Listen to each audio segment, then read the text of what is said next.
I tried to record to the call and I lost my video. Oh. Hello, everybody. This is Zoe Speaks, and today we have another special guest. My husband. He is going to be giving his why and how he became Muslim. I guess story. So, where did it all begin? Where did you get this love of Islam? Or where did the spark come from? Well, it's something, I think all my life I knew that there was something wrong, that there was something missing in my life. I was, born in Brooklyn, New York. My father, on my dad's side, he's actually the son of Irish. My grandparents, immigrated from Ireland. My mom's side, she's Irish, and only one of my grandparents, her father is English and Polish. So I kind of grew up with a strong Irish identity because that my family was very, very strong about being Irish, and it's most Irish are Roman Catholic. They follow the Roman Catholic Church, the Pope and all that. So, were you guys a part of the Illuminati? No. Well, maybe the Pope is, but the average Joe Catholic probably is definitely not a part of it. I just gotta make sure because they look like they get money. Yeah. Yeah. But and just I remember as a kid, going to church, and I would being in church, they actually had statues of what was supposed to be Isa alayhi salam and Maryam, and different saints and whatnot, and I would feel like the statues were looking at me. I didn't feel comfortable. It was all these statues and pictures, and the Catholics, unlike other Protestant Christians, they pray to saints too. The Protestants, they also pray to Isa alayhi salam, but the Catholics, they pray to saints, they pray to Mary. So it's to the point that you can almost pray to a saint for anything. It almost completely cuts out you need to pray to Allah. If you lose something, there's a saint for lost things that you can pray to, to find it, and all different things. Actually, my name, my legal name, my parents gave me, Christopher, was a saint that the Catholic Church, they later admitted that they made it up. That is a story where, this man carried Isa alayhi salam when he was a baby across the water. And so the name has something to do with that. So if you see pictures of Saint Christopher, he's carrying a baby in his arm, which is supposed to be Isa, Jesus alayhi salam. And, a man's carrying him across this river or something like that and helping him get to the other side safely. But it was a made up story. So I'm named after a made up saint, somebody that didn't exist. So was there a saint to win the lottery? To win the lottery? I'm just saying. Oh, well, yeah. I mean, probably was somebody would they would pray for that. But the good thing was my parents, they weren't super religious, so they we go to church on Sunday if we got out the house in time. Because, my dad, he was always running late, so just like you have, colored people time, we had Cully people time. My last name's Cully. And remember, you guys, he doesn't see color. He doesn't see color. This was something known in my family. The Cullys were, even other people in the family, McGreevy's, everybody else, they know the Cullys are always late. And I'm sure somebody probably told my dad that he'd be late for his own funeral. And sure enough, he was late for his own funeral. The hearse broke down on the way when they were taking him to the cemetery.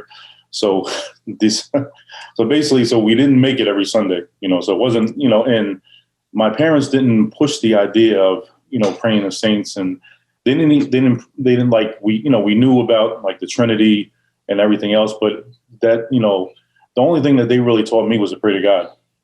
If you pray, they say pray to God. And so that's what I did all my life.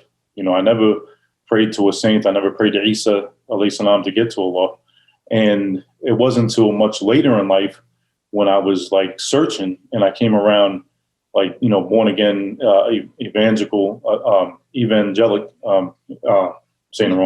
evangelists, they call them Christians, who they would insist that you have to pray to Jesus in order to get to God. That you have to use him as an intermediary. Mm-hmm. And I remember trying to do that and just not feeling comfortable, feeling like it wasn't right. Oh, okay. So It seemed like your parents kind of were trying to teach you a little bit more about Tawheed than the evangelicals was. Yeah, I would say we weren't like, because if they were super religious, then they would have been pushing all that stuff on me. So it was probably a good thing. And actually, going back to my dad, something amazing when I was probably only 5 or 6 years old was actually the first time I heard the name Allah. And I remember watching the news. I had to only been 5 or 6 at the time. And they were in the Middle East somewhere and they were talking to somebody. And somehow I just picked up one. I heard him say, I heard the man they were interviewing, he said Allah. And I asked my dad, what does Allah mean? And my dad, he didn't give me some Islamophobic answer. He said that Allah is just what Muslims, they're another religion, a religion called Islam, and when they say God, they say Allah. So Allah is how they say God. Wow, you never told me this, sir. I'm feeling some type of way, and then he's sharing it with y'all before me. So anywho. So I didn't really grow up I didn't grow up, hating people from other religions or, having this this concept that like I knew for sure that my religion was the right one. And so, basically, I guess to take you on a religious journey, I have to give you some other facets, some things that happened in my life. My parents, divorced when I was 10. I believe I was 10 at the time. And me and my sister, I also have a stepsister, but, one biological sibling, me and my sister, they gave us the choice of which parent we wanted to live with. And we both wanted to live with my mom. So we chose to live with my mom. And I remember at 10 years old, that was the hardest thing in my life to do, was to actually look my father in the eye and tell him that I wanted to live with my mom, that I didn't want to live with him. And because I knew it was going to hurt him. I didn't want to hurt his feelings. And, he took it good, and so we lived with my mom, and she met another man, and he was he was a missionary before, he used to be a missionary in South America. He was a white guy, but he actually knew Spanish fluently. Like he learned Spanish fluently, and he could quote the Bible like he was, like he knew it like the back of his hand. So my mom was very impressed with him. Like he seemed like a nice, religious, man. And he worked with children and youth services. And so he would basically take, kids from he would say disadvantaged homes, and he would kind of be like a big brother to them, like a father figure to them. Like, people who maybe their father wasn't in the picture. And so these were all, my friends, at the time. And, but after they got married, all of a sudden he started drinking. He started, he became an alcoholic, and the stuff that he would drink, like I remember one time he spilled it on the coffee table, and it ate up all the paint off the coffee table. And I'm just like, as a kid, imagine like, what does that do to your stomach? If it's that strong, and this is what this man's putting in the system. So he eventually, he became abusive towards everyone in the family. Like first and foremost, my mother. Like he would beat on my mother, and I was 10, 11 years old, running and trying to fight a grown man and try to protect my mother. And we kept all this from my father. Like my father didn't know about any of this. And so, one day, I say I was probably 13, I got the courage to tell him what was going on. And so he took it to court, and because of that abusive situation, he was able to get custody of us. So that's how we ended up living with my father. But reason I bring him up, because he was supposed to be a really staunch Christian. I remember one day, maybe 11 years old at the time, I asked him, I said, how do we know that we have the true religion? That, there's so many religions out here. How do we know that ours is the correct one? And it's like he got upset with me that I would even ask a question like that. He's like, you just know, it's the true religion. Like he didn't have any dalil, no proof to back it up. He's like, you just know this is what's correct.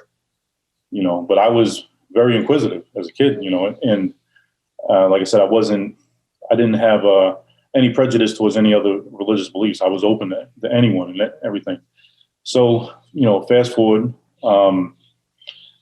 Basically, living with my dad, my father, he passed away from, he had prostate cancer. Fast forward till when? Huh? Fast forward until when? How old were you when he passed away? At the time I was 21. Okay. Okay. So, and I think so at that time, and I remember I was actually already leaning towards Islam, even though I didn't know nothing about it. Like, it's just something inside of me. Like, I had a really strong interest in Islam. And just to, I guess, to give you the background, I grew up, listening, to rap music, and my favorite rappers at the time were people like KRS-One and, what they would call like conscious, rap, and they would talk about history, different things. And that opened the door for me to want to start reading, you read what you got to read to get through school. But, I wasn't interested in reading books like most kids, but listening to like KRS-One and rappers like him, talk about history and all these things, like, and then dropping historical facts, religious facts, that made me interested. Like, I realized, like, I don't know nothing about my history. Like, I don't know nothing about Irish history. I didn't know I'm Irish. So my dad actually had, on his bookshelf, it was books that he got from his dad, where he had a book. It was the history of the IRA, the Irish Republican Army, and the history of the Irish race, or the story of the Irish race. And I sat there and I read those books intently, and then from there, I then decided, so I'm like 16 at the time, a couple of years after that, I started feeling like I wanted to get close to God. And I told myself, if the Bible is truly the word of God, then I need to read it front to back. I need to know what it says in it. So I made it my goal that I was going to read the whole thing, the whole Bible, which is, anybody that knows it's over 1,000 pages. I don't know how many 1,000 pages it is now, but it's way over 1,000 pages. And so I actually read, word for word, and I was expecting that it will come to like a climax at some point, that, by the time I get to the last chapter in the Bible, I'm going to realize that Isa is Allah, and, the faith is correct, and, this is going to be the road to Jannah. But I end up only having more questions. I end up being a lot more confused, because when you go, anybody that has read through the Old Testament, there's no mention of the Trinity. There's no mention of Isa being Allah, or Allah manifesting as a human being. Like, it's very clear that that Allah is one, and that He can't be like His creation. Like, the first commandment is not to have any other gods before Him. And it goes into detail about whether it's something in the sea, something flying through the air, something crawling on the ground. So that told me, when I read that anything I could see with my eyes is not Allah, it's not God. So basically, okay, so I know kind of running around here. It's fine, because you got to do that sometimes with story. So now, where do you want to go back to? So your spark was when you read the Bible from front to back, and you realized that the answers weren't there. What was your next step? You asked? Did you ask people? Yeah, I did. Well, because I was going to talk to anyone, and at this time, anybody that's from New York, New Jersey, Connecticut, that area, like maybe even Philly at the time, like Philly is unique that it has a lot of Muslims, a lot of Sunni Muslims, whereas like in New York we had the 5% movement was really big. Okay.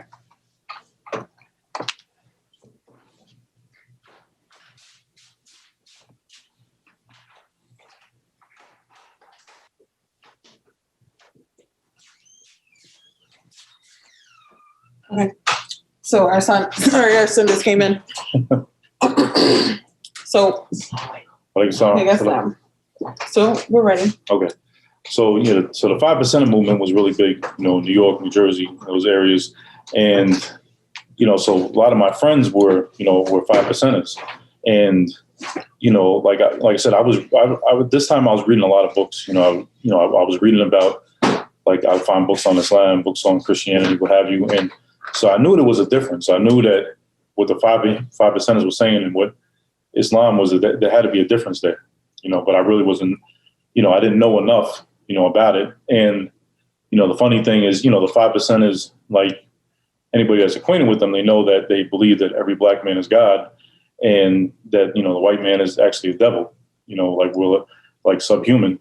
so I had married the devil? basically. No, so my best friend, Too late. is a guy named Emery, and he was a full fledged 5%er. He believed wholeheartedly in it, and like originally I met him through through another friend who like I said, most of my friends were African American, were Black or Hispanic, and but me and him ended up becoming really close, and we actually music at that time was the biggest thing in my life. Like I was rapping, I was writing rhymes, I was making beats and all that stuff, and I actually Wait, I'm sorry, we got to take a break from that because you said you were rapping. Yes. So, was this during the time of Eminem? Were you a white rapper before him? This is before Eminem. This is 90. So we actually fast forward into 97, 98, around that time. So how legit were you when you were a rapper? So when people heard me, they never would assume that I was white. Like if they just heard the record and they never saw what I looked like, then and then somebody came and told them like that guy's white. They would like, yeah, get the hell out of here. White. They wouldn't believe it. So the first time I heard him rap, I wish I never because it was like, you see how calm he is now, and then this beast came out of him, and I was like, I'm not ready. So he can really rap. I'll do that, but go on. Yeah. So me and him were real close, and so he basically was teaching me about the 5%er teachings, like the 120 lessons and everything, and he wasn't supposed to, because I'm a white person's not supposed to learn this stuff, and like a matter of fact, another brother I know, he's from Jersey. He's a white brother, but he grew up in a predominantly Black neighborhood, and one of his friends just decided to hand him a copy of the 120 lessons, which is for those who don't know, that's the 5%ers, that's their book. And he said later on, some other guys found out about it, and they showed up at his house with a baseball bat and told him to give him back that book right now before what we're going to do to you. Because he's white, he's not supposed to know that. You're not supposed to be learning about that. So so a lot of people. Well, just to give you the background too, like where I was living with my grandmother in Staten Island, and that was a pretty mixed neighborhood. And Emery was from Staten Island. He's from West Brighton, which is called the Body, like in the 5% lingo they call it the Body. But I had moved out, and I got an apartment. Only place I could afford to live. I was living in Bed-Stuy in Brooklyn, which anybody knows at that time. I don't know about now, but there wasn't any only white people that came to Bed-Stuy were coming in to buy drugs, So basically, at that time, everybody was really confused, about my ethnicity. They were like, is he a light skinned, Puerto Rican? Like, what is he doing here? Like, because, I could talk the talk and walk the walk, and they see me like all my friends are Black. And, at first, like when I first moved to Bed-Stuy, matter of fact, everybody thought, they thought I was a cop, and it used to annoy me because that was the last thing I wanted to be labeled as. I still think he's a cop. So like, if I walk by and there's a bunch of guys, smoking weed or something, like they would put it down like, oh, 50, 50. And that would just piss me off because I'm like, I don't want to be labeled as 50. That's, my perspective on the police has changed, now, but at that time, like I didn't view them in a positive light. And because of certain circumstances as well that I actually, witnessed firsthand in my life, where with, dealing, cops that were racist, and seeing them treat my friends differently than they treated me, and so I, seeing that firsthand, and anybody growing up in that time, I'm sure they can attest to that. But basically, so where were we talking about? So you were, I think you were learning a book that you weren't supposed to be learning. Oh, yeah. 120 lessons. Yeah. So, no, so basically, so me and him were really tight, and we but say like at that time, music was my biggest passion was the music. Like I would, like the way I get up now to pray Fajr, like I would get up at the crack of dawn to make a beat, or to write, like if I had a rhyme in my mind, like I would have to write it down, like I would stop everything I was doing, like it was basically like, that was, you could say it was like my religion, at that time in my life. And, so we had a group called ascended masters. And, this is like the early days of the internet. So you're talking 98. So, like, my homeboy, he got a lot of this. He was always on the internet. I'd be looking at stuff and he came up with the name Ascended Masters. The album was, Ascended Masters, we call ourselves Ascended Masters, Black Sons, Elevated Kings. And, so a lot of, 5% of, terminology. And, we basically made our demo. And wait, at this point, were you able to become a 5%er? So remember you said you just had to read a little harder or study a little harder? What I was told, matter of fact, Emery himself, he told me, he said, you could be God too. You just gotta study harder. So because of the detriment of my skin color, I had to study harder and work harder in order to become God. You had a detriment. This is Black supremacy. Yeah. And I remember, so my friend Trey, that like he was offended, he was more offended than I was, I really didn't care, and, but, so later on, Emery actually, he had an uncle that worked at Universal Records in New York. And I remember he actually got us an appointment for us to go in there and play our demo to his uncle, who was, I guess you could say, like a talent scout, and, so he brought people onto the label.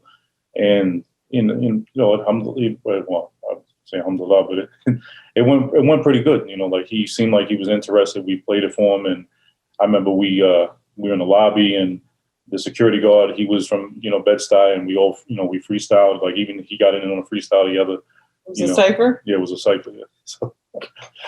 So basically, like, I'm really hyped. Like this was my dream. My dream at that time in my life was to be a famous, rap artist and, famous MC, producer, whatever, as long as I was doing something with the music. Like I even went to school for recording engineering. So like I knew how to work, the boards, set up the mics, everything, and I all the money, I would save all my money to buy equipment, so, and I think that probably kept me out of a lot of trouble too, like a lot of trouble that I could have got into. I was too busy making music, and so basically, like I was very superstitious at that time in my life, for I was, Muslim. So my superstition was if I tell somebody, if I'm telling people, then it's not going to happen.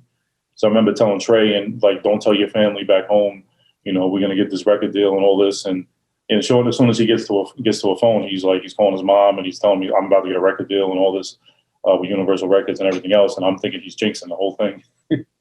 So we had a follow-up appointment where we're going to meet with with Emery's uncle. I think it was like a following Wednesday or something.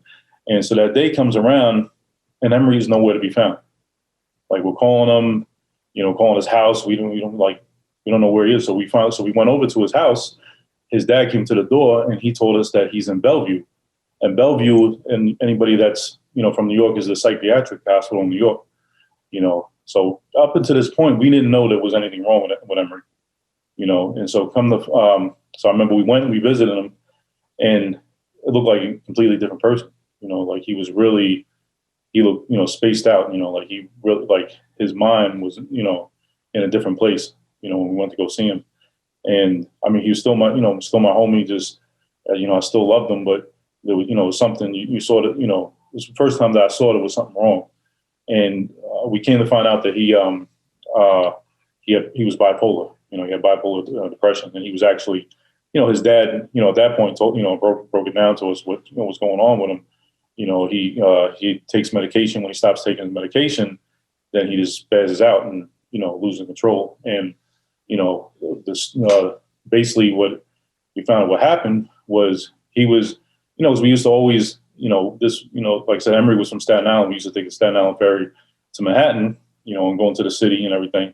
And he was somewhere downtown Manhattan and like, I don't know if it was Central Park or one of those places. And he was standing up somewhere and addressing the people. And he started cussing out the cops, just going off on the police and everything else. And the cops took it personally and banged him upside the head and took him to Bellevue. So that's how. So that was that dream.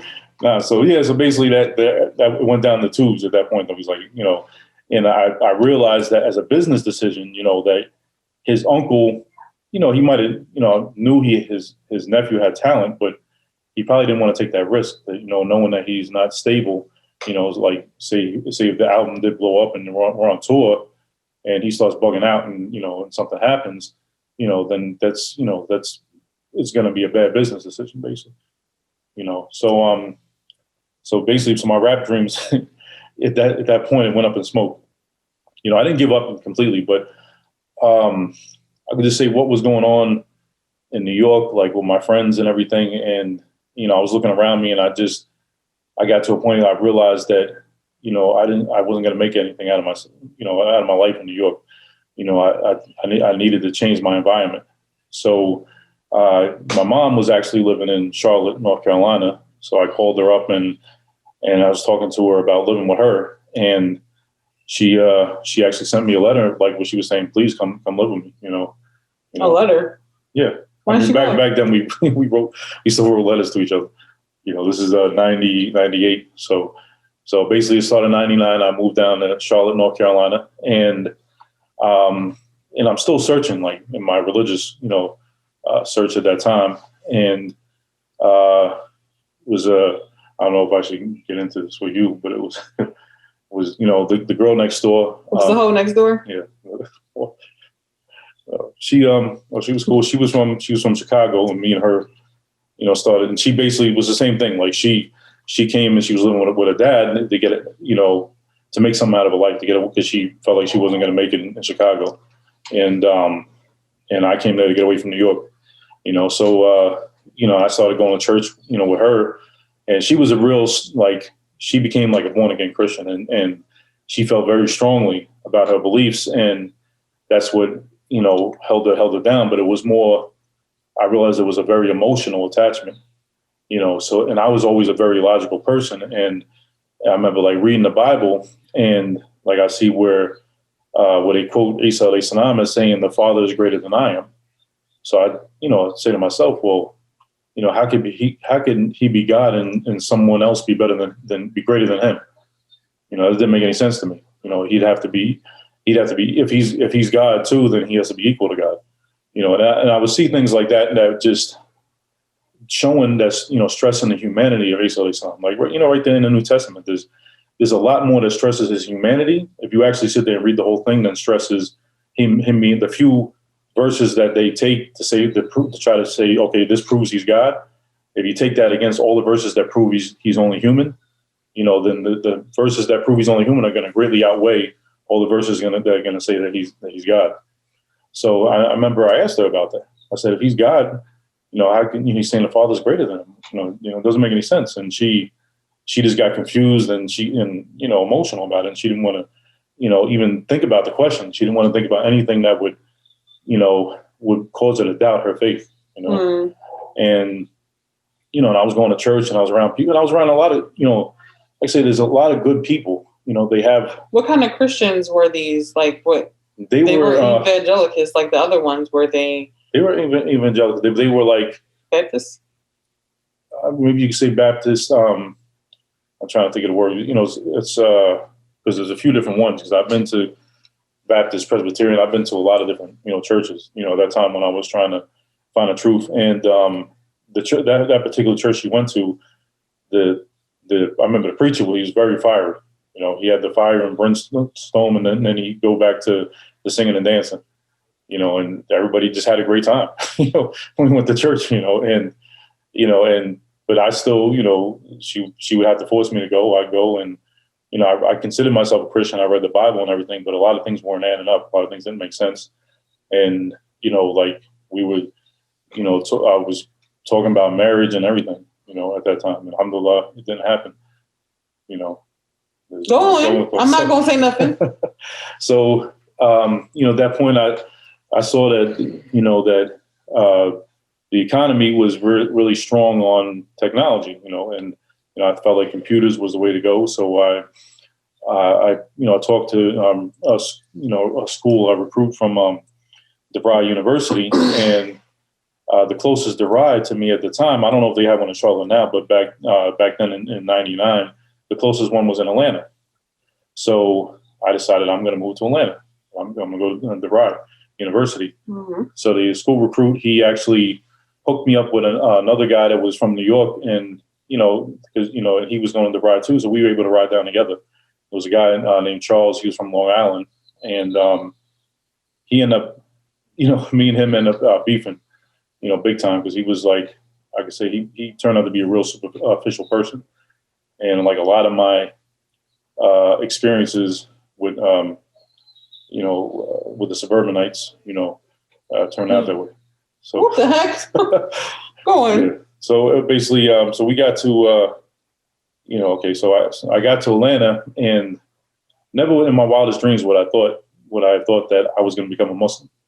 At the time, even though I was interested, like I said, I've been exposed to the 5%ers, and at the time in my life, I would read a little bit of the Bible every night, and I had a paperback translation of the Quran. It was just a straight translation of the meanings. Like there was no tafsir, there's no explanation, nothing. So you open it up, to what we'd say, a Baqarah says the cow, and I was just really confused. I'm like, well, what do they mean the cow? It didn't make any sense, to me. But I kept reading it, and when I saw like something that I thought was insightful, I would take out a highlighter and I'd highlight it and go back over it. And actually, it took me probably 3 years to finish reading the Bible. Like I read a little bit every night, and I actually finished reading the Bible around this time, and had more questions than answers, basically. And I started going to church again. People would invite me to the church in a Bible study, and I actually believe I came across a cult, a Christian cult at this time.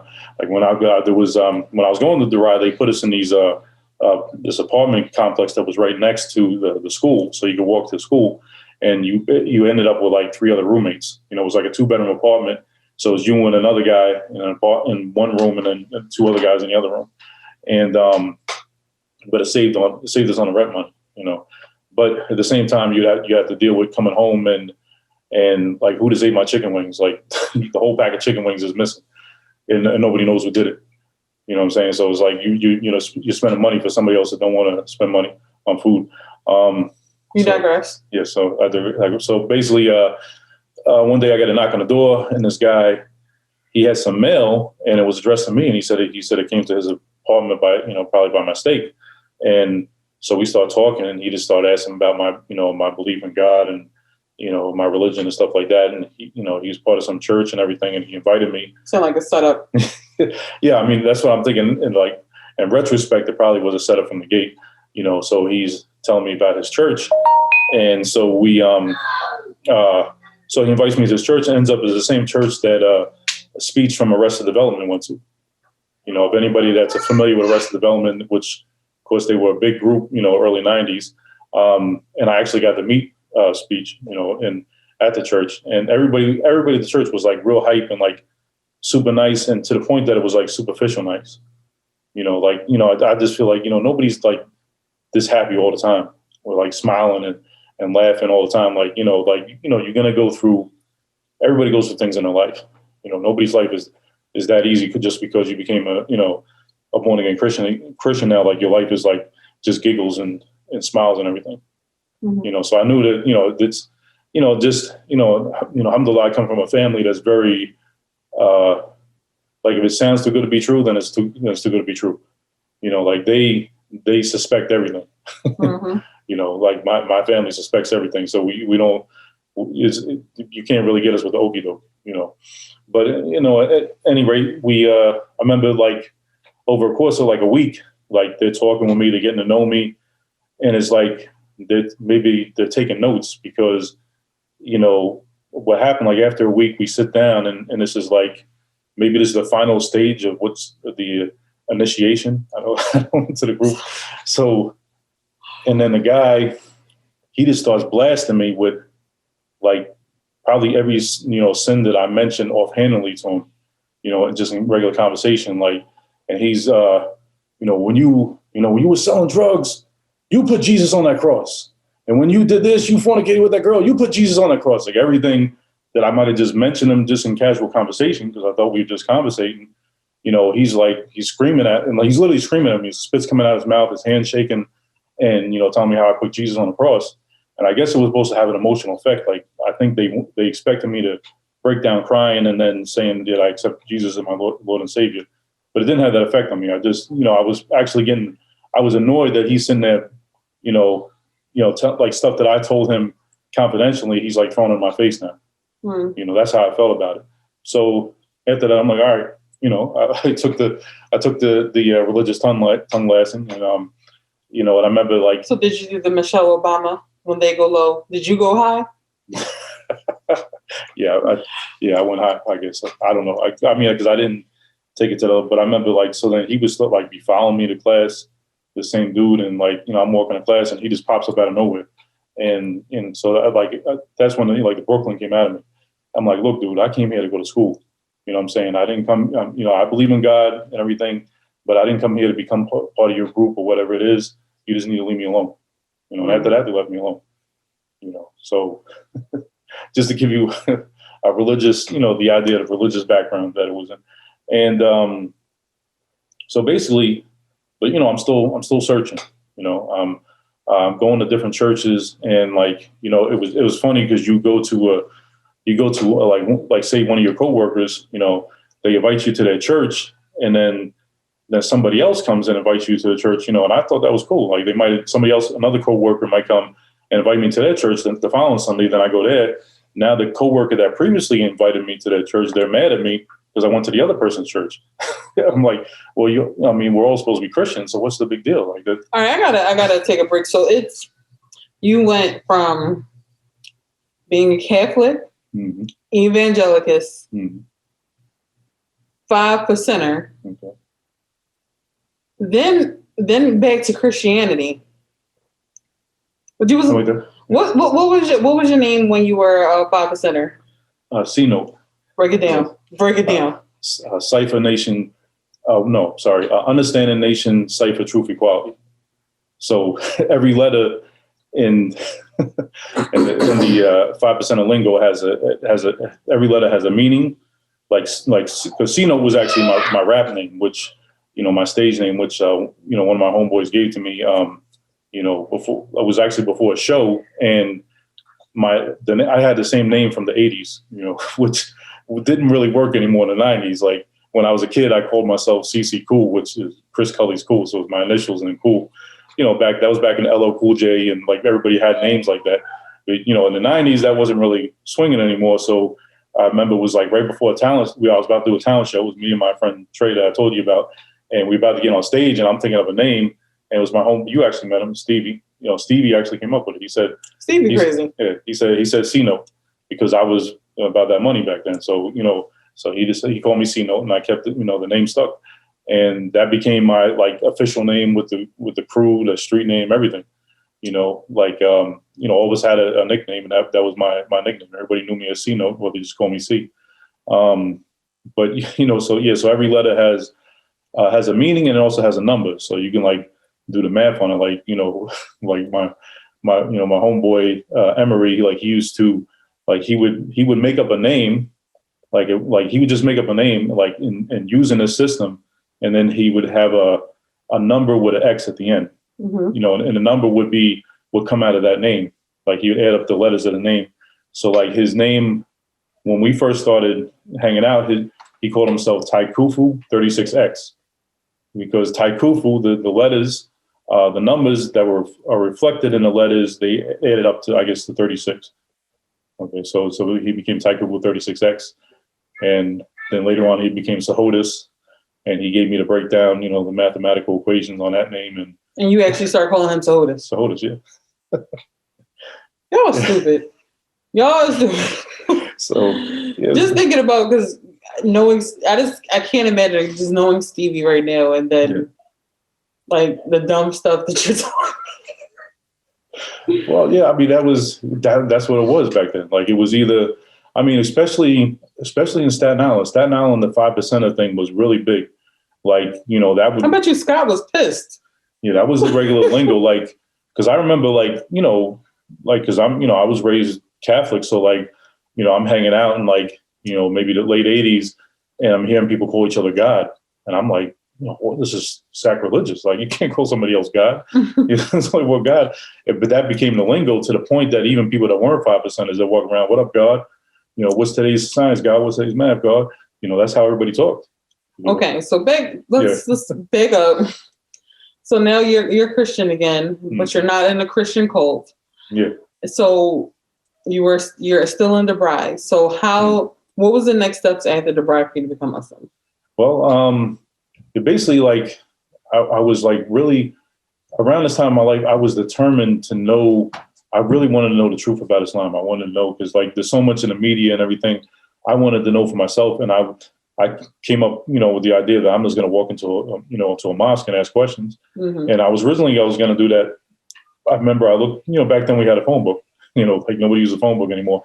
But I looked in a phone book, I looked up mosques, and when I was living with my mom in Charlotte, I was going to walk into a mosque and just start asking questions, and I remember I actually drove up to the mosque and I didn't see, my impression was if you were Black and you were Muslim, it was like you were like the militant, Nation of Islam type. And so it was a War of Deen masjid. I didn't know anything about that at the time.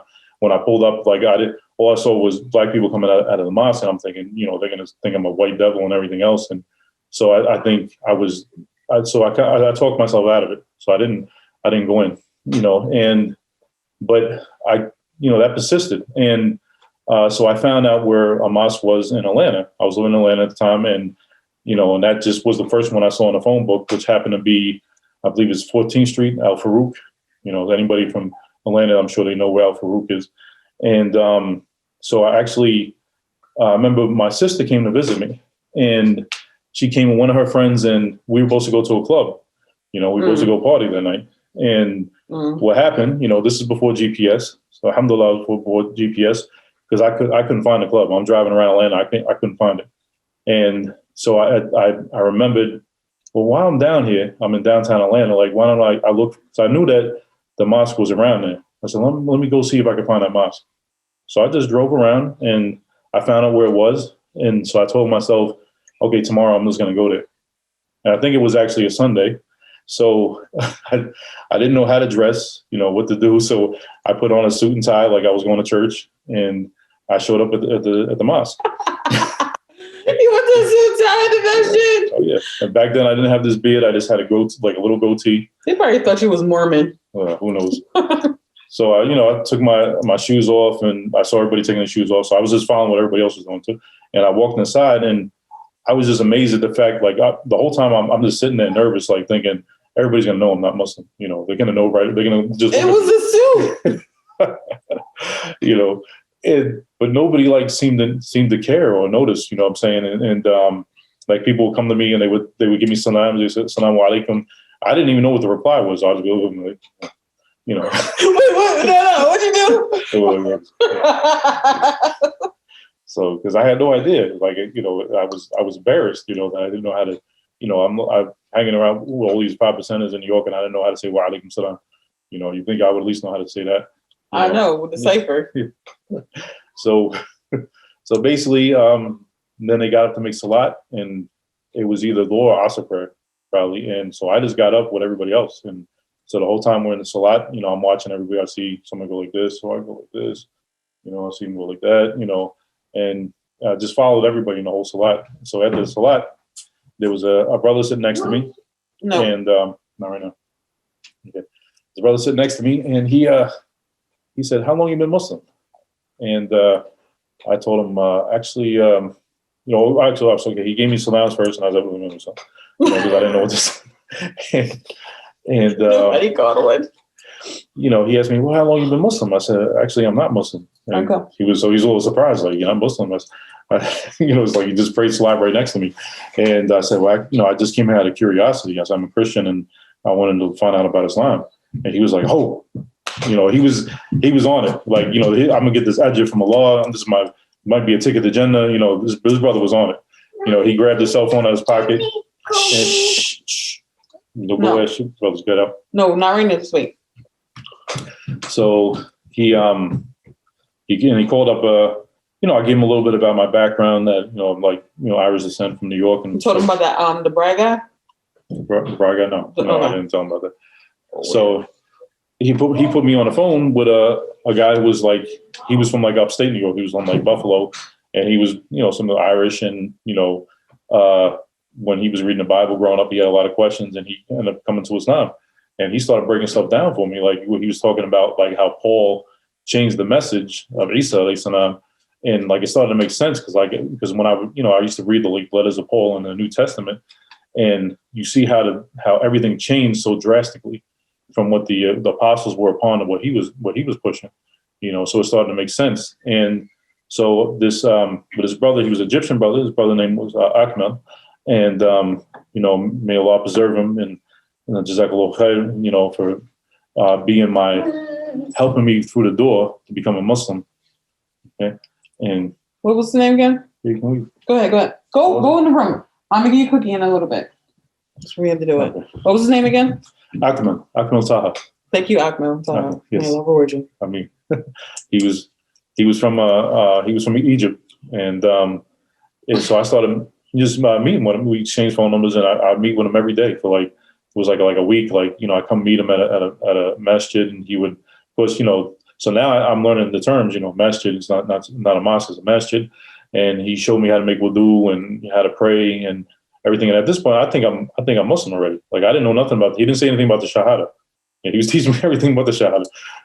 But alhamdulillah, he was, this is what he knew to do. And I remember he brought me. There was a brother that was in a hospital. He just got in a car accident, and he was a Pakistani brother, and he was half of Quran. Like, he memorized the whole Quran.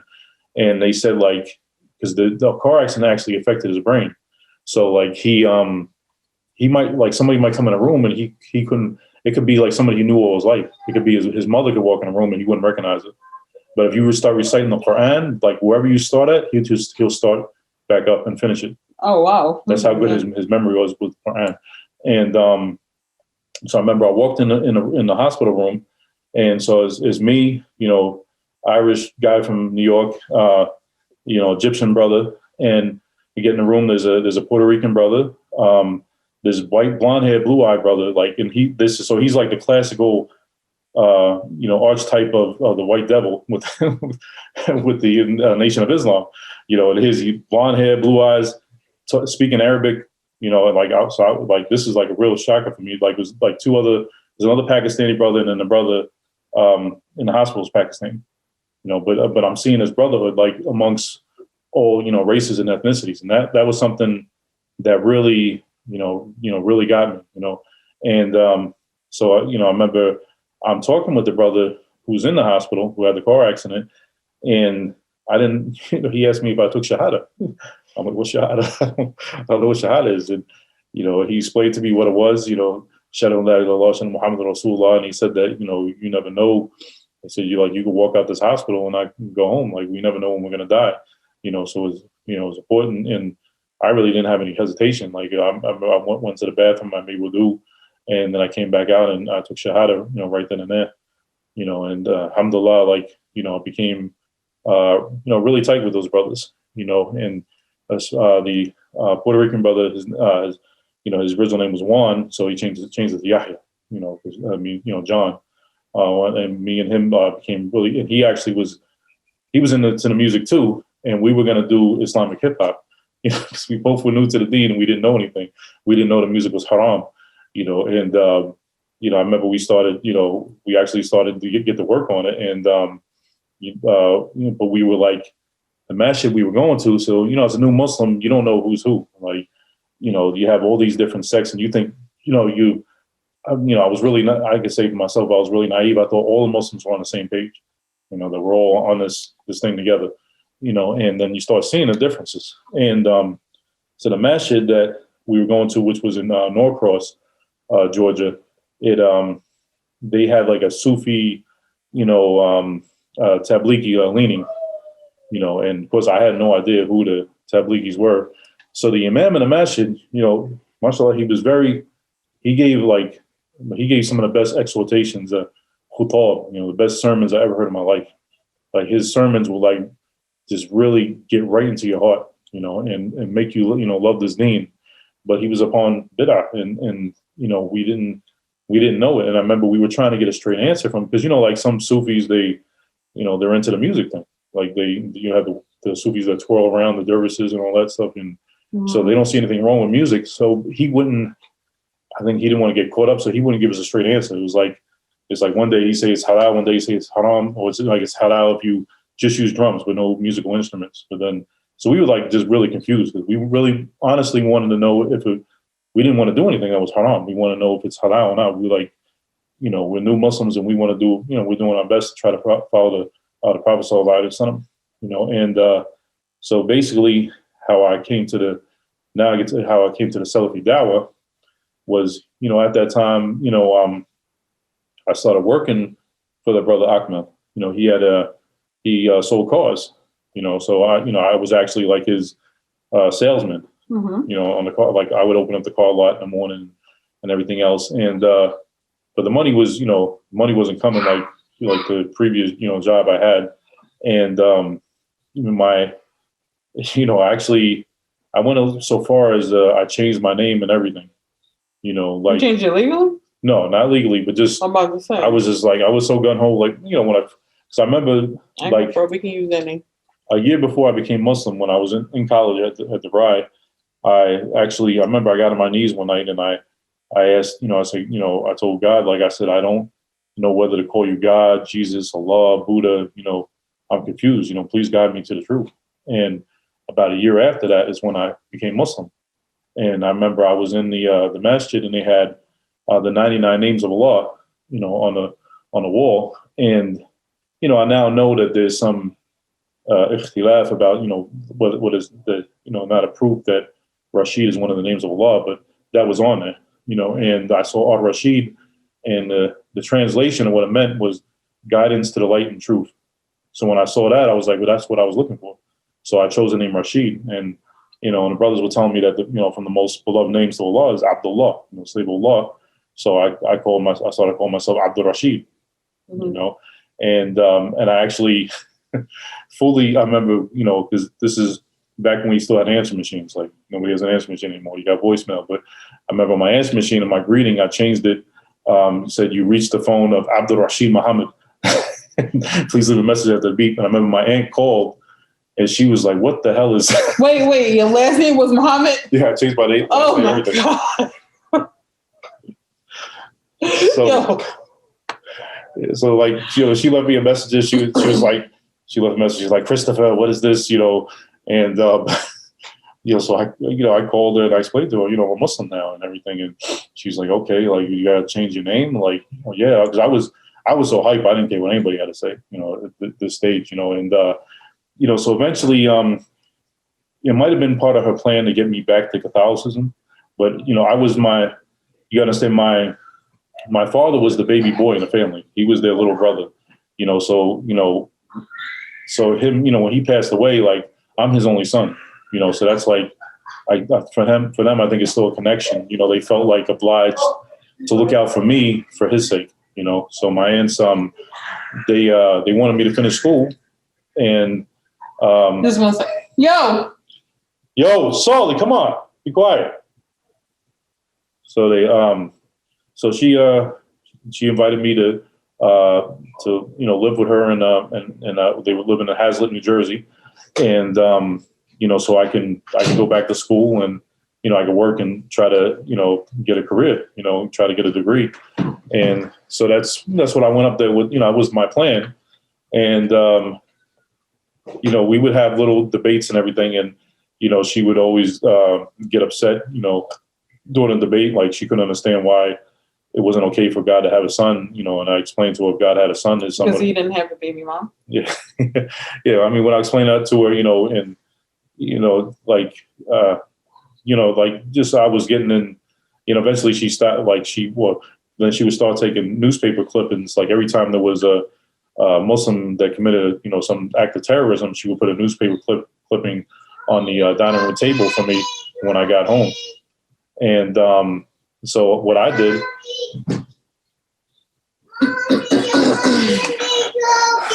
Can we pause it? We can pause it. Can you? Okay. Okay. Okay. So So I remember this was during the time when they had the scandal with the Catholic Church, the Catholic priests that were, molesting kids and everything. So I just took a newspaper clip and some Catholic priest that just got caught, and were about to go to jail. And I left that on the kitchen table for her. And after that, she never left me anything on the kitchen table again. So, but basically, so what happened? I was working with my cousin. He had his own construction company, and he did a lot of work for a lot of the guys that he went to school with. That had money. You know what I'm saying, and they had plenty of work for him. And and I remember it was a bit of a fight, with him because like when I had to go make salat, like. He didn't really appreciate that. Like we're, in the middle of work and salat comes in. I'm like, oh, I got to go make salat. I got to go make wudu and go make salat. And so he like threatened that he's going to start taking out of my paycheck, thinking that's going to stop me. I'm like, okay, you can take it out of my paycheck. I don't care. And then, on Fridays I was insisting that I was going to Juma. He didn't really like that either. So sure enough, he took that out of my pay. Like he was paying me cash, but he would take that hour and a half I was at Juma, he would take that out of my pay, every week. Wait, I think do you want to tell which cousin? It was my cousin Joe. Joe wasn't John? No, it's Joe. I'm really shocked that it wasn't John. No, me and Joe are really cool now. But this like. But John is first. This was the growing pains. So, at any rate, I remember it was one time we were in the Asbury Park area, and I knew that there was, I looked up that there was a masjid there, but I didn't know how to get to it. And like, this is before smartphone, before GPS. So I remember it was time of Juma, and I was driving, and I begged Allah to guide me to the place because I really had no clue where I was. I never been there, I didn't know, been to Asbury Park before.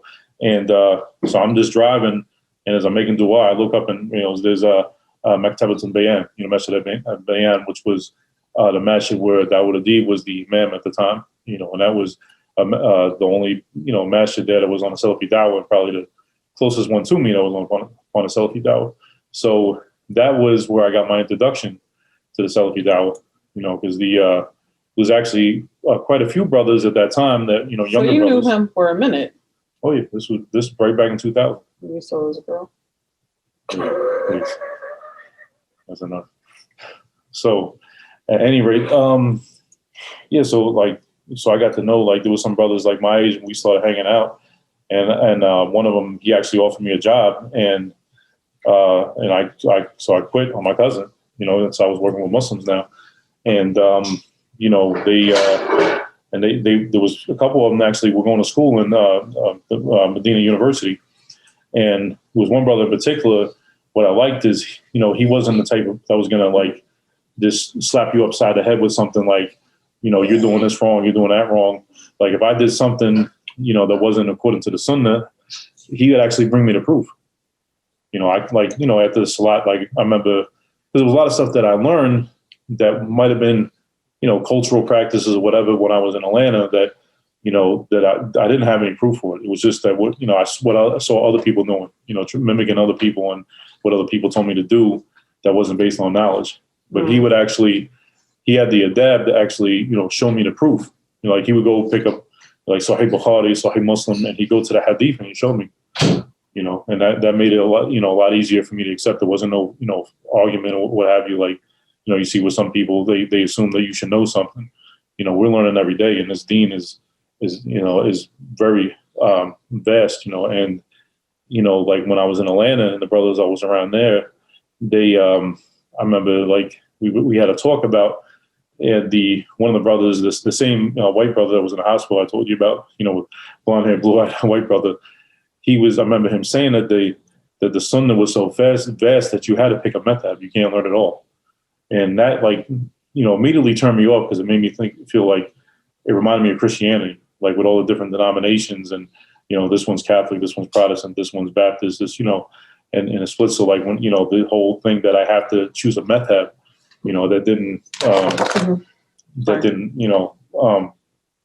ring with me. So, but I was still like still going to other masjids too at this time. Like, cause I really didn't know that, I was starting to learn a little bit about the Salafi Dawah. Like the brothers weren't like, in your face, like, labeling themselves like, well, look at me, I'm a Salafi. Like, it wasn't like that, So I was going to other masjids, and I remember there was one masjid I was going to, and these brothers had some Sufi, influence with them, and I didn't know it. And I remember I had a dream where, in a dream, there was like all these men in dark hoods, standing in front of me. It was like, it looked like, like a cult or something. And I couldn't recognize anybody's face. And then one of them, who happened to be somebody I was close to at this particular masjid, he lifted up the hood, and I clearly saw his face. And they were all smiling, and like they wanted me to come along with them to whatever group that they were a part of. And I remember I told him, and everybody's smiling, like everybody's thinking I'm coming along. And this is all, in a dream. I told him I don't want to, be upon anything that the Prophet Sallallahu Alaihi Wasallam and the Sahaba radiallahu anhum went out upon. And as soon as I said that, all their smiles turned into frowns, and they, basically they weren't, didn't want to have anything to do with me at that point. And I remember like later on going to that brother's house and seeing, and I was looking at his bookshelf, and I started seeing some like Sufi, books and everything. And I realized maybe that was Allah telling me that I need to, stay away from the brother, and, so basically, so I was around the Salafi Dawah in New Jersey, but still not really understanding. Like I couldn't really disagree with anything they were saying. It was just, I think the presentation of like the harshness I would find around the brothers, like kind of, turned me off, where I was in, when I was in Atlanta and I was around the Tablighi brothers, they invite you over to the house for tea, and, they feed you, they treat you good and everything. And, now I'm in Jersey, and, it's just, brother screaming about the Sunnah, and, there's no brotherhood, you don't see any in action, in implementation, just figuratively speaking, so eventually I ended up moving back to Atlanta. And when I came to Atlanta, that's why I started going, like I was living in Marietta, Georgia. And I started going to a masjid, and it was a brother named Saeed, who's from Morocco. And I remember he was known to be very knowledgeable. And I started like really, clinging to this brother. And, he was up on the Salafi Dawah. And, because I was going to the Salafi Masjid and everything too. I was going to the Salafi, because this was the Masjid al-Hidayah was the only masjid in Marietta at the time, so like everybody went there, and that was what was close to my house. So I was always there. But on Jummah, I would go out of my way to go to the Salafi Masjid. There was only one Salafi Masjid in Atlanta called Masjid Salaf al-Salih.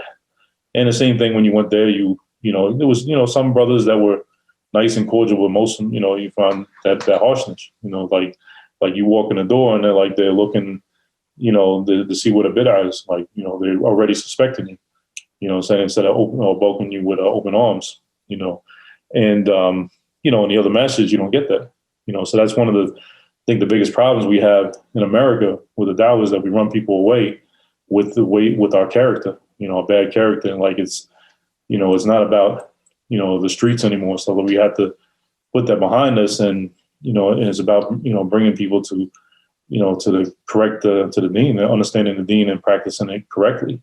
So basically, when I got around this brother, and I remember, I went to Morocco, I was there for a couple of weeks, and I ran into brothers that were, Salafi, of course, but they didn't like advertise it, I'm telling it's like, you sit down and talk to him, and he brings out a book from Sheikh Al-Albani, Sheikh Al-Uthaymeen, and so I was like, and I was going through the Medina books, and I was getting better in my Arabiya. So like I was actually able to start reading the books of the ulama and getting a better understanding, and like listening to the lectures.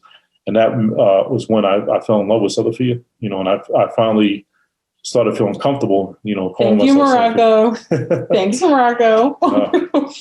And so eventually the brother Saeed, there was a brother Muhammad who I found out that he had passed away, rahimahullah. He was from Nigeria, and he started a masjid called Ibad al-Rahman, and he asked Saeed to be the imam. And I remember Saeed, he called me, and he wanted my opinion, because basically the guy that owns the masjid, because at the time Muhammad wasn't Salafi, he didn't know who was who, He's Muslim trying to practice the Sunnah. And he asked my opinion. And I said, as long as they let you teach, like you teach all the classes, like no book goes in that masjid without your approval, no class goes on without your approval. Like when it comes to the deen, you have all the say so. Like they don't have no say so at all. If they agree to that, then take it. If they don't agree to it, don't take it. So he went to them with that condition. They accepted it. And alhamdulillah, like that masjid completely transformed. Like you saw, it was like a cleansing process. Alhamdulillah. My man. Because I remember he was like, show me the Sunnah. Mommy, I want another cookie. Go have a seat and I'll come back. You have to be patient. So, so basically, I remember because we had the wudu stations there, and so somebody comes in and making wudu for salat, you're gonna see him, and like the Saeed, he would usually play classes from the ulama, like he would have a recording going, and might be Sheikh Fawzan, any one of the ulama, like in there, and that day the Sheikh was actually he was talking about Sayyid Qutb. And talking about his books, criticizing his books. So this brother was standing there making wudu. He heard him say something about Sayyid Qutb. He finished making wudu and he left the masjid without making salat with us.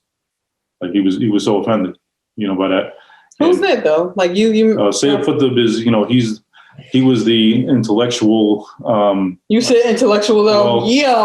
Well, yeah, I mean, he was on the religious side. He was the religious, the mufakkir, intellectual leader of the Muslim Brotherhood in Egypt. Because Hassan al-Banna was the founder, but Sayyid Qutb was the one who wrote the books that they follow. He wrote his own tafsir al-Quran, Tirad al-Quran and the Shaykh al-Quran, which has a lot of issues with it, and as all his books, like he's known to make takfir of the whole ummah, except those that were on his way. And so there's a lot of issues, and so a lot of these problems that we're suffering in the Muslim world, like with the reemergence of the Khawarij and their ideology, is the direct result of the writings of Sayyid Qutb. So it's only right that the scholars, step up and refute. They have to, when you say something that's in contradiction of the deen, like even if they say something in contradiction of the deen, they would, a true, scholar, the Sunnah, he's gonna rather you correct him than you just let him make his mistake, and then other people follow him in that mistake, and then he gets the bad reward of people following him in something which has nothing to do with the deen. So basically, there was like, a lot of issues in the beginning, and I can remember. So Masjid Salaf Salih, like I said, they were the only Salafi masjid in town, and I think they wanted to remain the only Salafi masjid in town.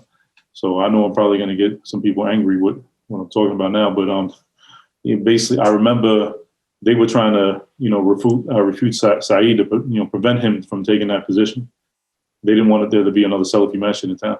So they actually got some students of knowledge, and they called it a shiuk, and me, and it was me, this brother Ismail, who was he was a new Muslim, and this brother Anwar, who was actually used to be a boxer from Atlantic City. And we went there with, Saeed, to support him. And I remember it's terrible because we're all Salafi, and it's like you see all these grills, you see the opposing, group, they're Salafi, we're Salafi, and everybody's grilling each other. And it was about to go down. It was like two gangs about to, throw down on one another. That's what it felt like. What can I ask you? Yeah. What would be your gang sign, and what was their gang sign? Salafiyyah, and unfortunately, it shouldn't be a gang sign. So, so I remember, we went into, so I remember we went up, and one of the brothers actually said this. Saeed, it's like, you have to bring all these people with you. What you bring all these people with you for? They felt some kind of way about that. And then when it was time for them to go, they had a room where they would call them a sheikh and tell them, whatever the issue was and everything. And then the students of knowledge would translate. And I was going to go with Saeed. And I remember we got up to the door, and they told me, you can't come in, and they closed the door in my face.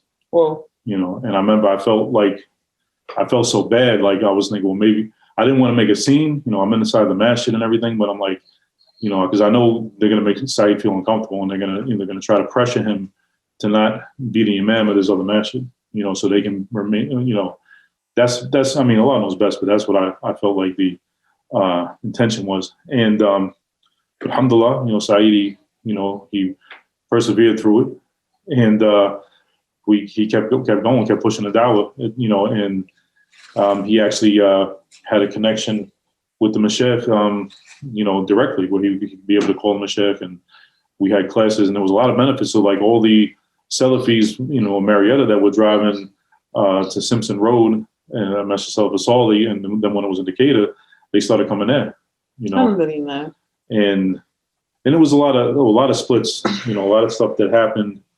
Like when brother Akil Walker, I believe he was the imam, and they split then. They started another masjid, but eventually, now if you go to Atlanta, you have, you got a few Salafi masjids there, and like it really, mashallah, the dawah like really spread there, That's good. So this is your story about how you became Muslim and how you found the dawah Salafi. Because guess what? No. If you wasn't Salafi, I would have married you. I know. Okay. Just as long as he knows, because I don't play those games at all. So, alhamdulillah. So, why did you want to decide to tell this story? It's just been something on my mind. I think like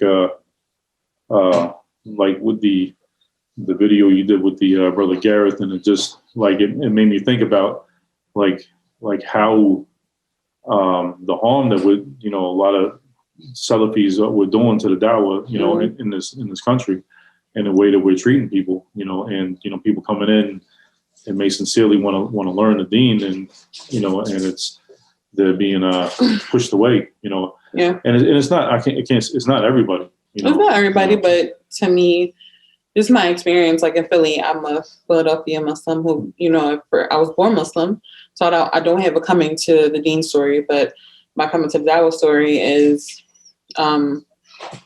was just general. I was accepted mostly, but I had to find out where I fit in. But at the same time, Philadelphia has a Muslim culture, and I never really fit in, period, in Philadelphia. I was always the odd one out. I didn't dress the way that most people dress. I had a different way of thinking. And I was just basically a weirdo. So until I met this other weirdo and kind of went from there. But alhamdulillah, Allah guided us to be together. May Allah, inshallah, you be my husband in Jannah. Inshallah. Yeah, well, I hope this, be a benefit to people that are interested in learning about Islam, or, and I know myself, I love hearing other people's stories. I love, hearing how people came to the deen, and just some, amazing, stories, and what, the circumstances which led up to it. And you see, how, if you look, like, a lot of people there's a lot of people that are born Muslim, and they don't realize just how, like, if they were to sit down and talk to somebody that, came to the deen, like the life that they have wouldn't seem so appealing to them. Like you see, like, I'm just talking like a lot of, maybe Arabs or, Pakistanis, like a lot of people that come here, and their kids become, Americanized, and they want to fit in. And, if they were to talk to one of us, like if that life was really all that, we wouldn't be Muslim. We'd still, be trying to live that life. Yeah. And you see how chaotic, like there was no, the structure, like everything is, it was breaking down. I think with that and seeing that, like, I think a lot of them don't want to talk to, especially Black Americans. They don't give you salams and stuff like that. It's not everybody, but it's especially a Protestant. I got it from a few people, but they don't understand, like, I feel like when they come here, the people who come here for the dunya, that, they look at us like, well, why are you following this oppression? And it's like, you'll understand. Yeah, because you don't realize how deep the Western influence is everywhere. Like, I mean, there's a lot of people, like, if you listen to Islamophobes, like, I'm sure a lot of people that, like, if they watch Pat Robertson or, some of these people, like, they think if they go to a Muslim country, like, I mean, apart from like some places like Saudi Arabia, yeah, you're going to see all the men in thobes and everybody's going to have, I mean, some people, they should have some hair on their face or what have you, but, the woman in niqab and everything.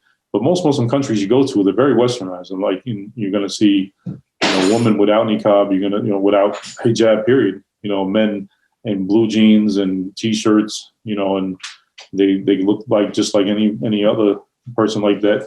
That influence, the ideological warfare is serious, that they're waging on the Muslim world. And the thing is, I think us coming from the belly of the beast, coming from here, us coming from this country, we know, the okido that they're trying to give us. Like, that's why we're Muslim, and, or somebody, people that are born Muslim here and they come to the Dawah of Salafiyyah because they see what, the kuffar are trying to feed us, what they're trying to do, that there's, something going on behind the scenes. Like, there's a reason why they want to break down the family. They want to break down religious values and everything else in society because it's going to make it easier for them to control the society.